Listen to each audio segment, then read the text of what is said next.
আজ শুক্রবার মেয়ে স্কুলে বানিয়ে দিয়েছিলাম এরপর এখানে আমি একটা তাওয়া গরম করে আমি একটা রুটির তোলা নিয়ে আমি সেটাকে পরোটার আকারে বেলে নিয়েছি, নিয়ে সেটাকে আমি পিট করে ভেজে নিয়েছি। এরপর আমি একটা বাটিতে ডিম ডিম নিয়ে নিয়েছি, একটা ডিমের মধ্যে একটু সামান্য লবণ দিয়ে দিয়েছি, দিয়ে লবণটাকে আমি দিয়ে ফাটিয়ে নিয়েছি।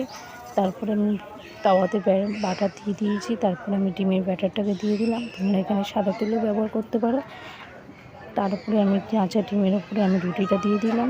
রুটিটা দেওয়ার পরে আমি পিট করে সেঁকে নিয়েছি, নিয়ে আমি টমেটো সস দিয়ে দিলাম। টমেটো সসটা দিয়ে আমি একটুখানি সামান্য মাখিয়ে নিয়েছি চারিদিকে।